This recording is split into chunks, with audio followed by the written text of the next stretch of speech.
आखिर क्यों मैं पीछे हटी? इसके पीछे का कुछ कारण था। अभी बीच में भी कुछ बातें हैं जो सामने अगर मैटर आया तो मैं बताऊँगी, अदरवाइज़ नहीं बताऊँगी। वो बातें मेरे पास क्या बोलूँ मैं, छोड़िए।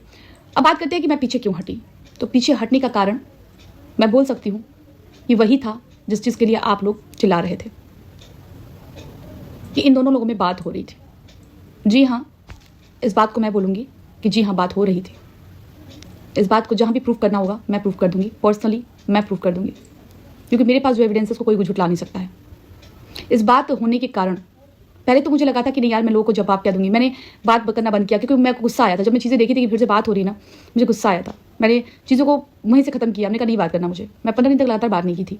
तो यही कारण था कि जब बात होने का नाम सुनी मैंने और फिर जब जाना, फिर परखा, फिर चीज़ों को समझा, जब बात होने का नाम आया ना, फिर मैंने कहा नहीं यार, ये बंदा नहीं सुधर सकता। मैं अब इस पे कंटिन्यू नहीं कर पाऊँगी। समझाने की फिर भी बहुत कोशिश की, लेकिन मेरे से झूठ उसके बाद फिर सच मेरे सामने आ गया।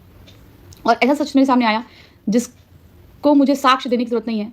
वो साक्ष्य बहुत अलग ही दिशा में है, मैं उसको बोल नहीं सकती हूँ। तो फिर भी, और ये बात कब हुई थी, जब मेरे पास फ़ोन आया था उनकी जो भाभी जी, उनकी ननद का। तो उनका फ़ोन आने के बाद मैंने इस बात में अंदर तक गई और मैंने पूछा तो भाई की तरफ से यही स्टेटमेंट आया कि नहीं बात होती दीदी, मैं डंगे की चोट पे कहता हूँ, अगर बात हुई तो फिर वो होगा। उसके बाद मेरा मन नहीं माना, फिर मैंने उनको फ़ोन किया, मेरे से बात हुई। देखिए, गलत का साथ मैं नहीं दे सकती हूँ, चाहे वो कुछ भी हो। लोग मुझे बैंगन बोले, लोग मुझे कुछ भी बोले, लोग बोले ये बात जान लेती है, वो ये कर देती, नहीं, जो सच होगा मैं उसी का साथ दूंगी।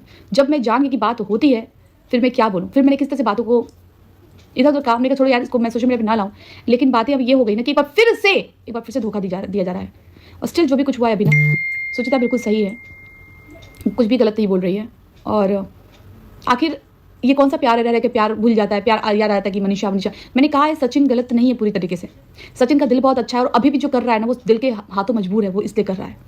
एंड लिटरली बता रही हूँ कि अब रिश्ता सही हो है या नहीं हो तो मनीषा ही बताएगी, लेकिन ये चीज़ें ना बहुत ज़्यादा सही नहीं है यार। इतनी सोशल मीडिया पे सारी बातें, और उनकी जो बहन खुद अभी वीडियो में जब बोल दी है ना कि अभी भी हो रही है बातें सही हैं, तब मैंने कहा कि ठीक है भाई, जब ये बातें हो रही हैं तो जी हाँ, ये बातें हो रही हैं, बातें मुझे भी पता चली थी, इसलिए मैं गौर से पीछे हो गई थी। इतना ही मैं बोलूँगी। अभी भी अगर टाइम है और सच में संभल जाया जाए ना तो बहुत अच्छा है, क्योंकि मेरे न बात करने का कारण भी यही था कि मैं इसलिए बात नहीं करना चाह रही थी। दया तो बहुत आती है, मैं लिटरली बताऊं, कहीं ना कहीं से मैं दिल से अटैच उस बंदी से भी हूँ, मैं झूठ नहीं बोलूँगी, लेकिन गलत का साथ नहीं दे सकती। अगर वो अब तक वो सुधर गई होती या अगर ऐसा कुछ नहीं होता ना, तो लिटरली बताऊं, मैं साथ खड़ी होती, चाहे कोई गालियाँ देता, चाहे पत्थर बरसाता, चाहे कुछ भी करता। लेकिन जब मैंने देखा कि यार तो मुझे भी धोखा मिल रहा है, तो फिर वहाँ पर बातें मैंने बंद कर दी। दूसरी बात आते हैं शादी को लेकर के। लोग बोले आपने क्यों झूठ बताया, तो मैंने कोई झूठ नहीं बताया था। शादी की बात आके खुद ही भाई साहब ने की थी लाइव में कि हाँ भैया बहन की शादी 25 में हो रही है। उसके बाद से जब ये शादी वाला मैटर जैसे ही आया, तो हमने सोशल मीडिया पर रखा कि कम से कम इससे भाभी जी को तसल्ली मिलेगी कि हाँ चलो शादी हो रही है, अब कोई बात नहीं, अपने घर को संभाल ले, अपने घर पे पति के पास वापस आ जाए। इसकी पुष्टि मैंने फिर उनके घर के गार्जियन से करी। घर के गार्जियन ने भी मुझे पुष्टि करी कि जी हाँ बेटा हो रहा है, और जहाँ शादी हो रही है उनको सब कुछ पता है। इतनी सारी बातें मैं अपने मन से नहीं बोल सकती, और मैं ऐसी गलती सोशल मीडिया पर तो कभी नहीं कर सकती। तो ये बातें सारी क्यों की गई, फिर नहीं करना था। बहुत सी बातें हुई थी, मैं किसी का साथ देती हूँ, अंत तक देती हूँ, लेकिन बशर्ते जब इंसान समझ जाए, समझदारी से काम ले। गलत यार आपका आदत है करो, लेकिन आप गलत काम करोगे तो वो चीज़ें मैं नहीं बर्दाश्त कर सकती ना। अगर जगत भैया अकेले सिंगल होते तो फिर इसमें कोई दिक्कत ही नहीं थी, फिर तो जो होता वो देख लेते। लेकिन जगत भैया सिंगल नहीं है, वो उनके साथ फैमिली है। उस माँ को बहुत दर्द, उस माँ को बहुत चोट पहुँच रहा है।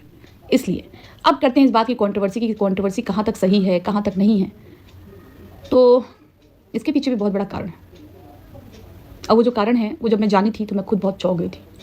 और ये कंट्रोवर्सी कोई प्री प्लान नहीं है, प्री प्लान कंट्रोवर्सी नहीं है। जो कुछ मेरे सामने आया था वो प्री प्लान तो नहीं था। ये सारी बातें सुनने के बाद ये ऑडियंस सिर्फ डिस्टर्ब हुई है, ऑडियंस सिर्फ डिस्ट्रैक्ट हुई है, ऑडियंस सिर्फ परेशान हुई है, जनता सिर्फ परेशान। प्लीज़ अगर आप इन्फ्लुएंसर है ना, तो प्लीज़ अगर आपकी पर्सनल लाइफ में भी कुछ चल रहा है ना, तो सोशल मीडिया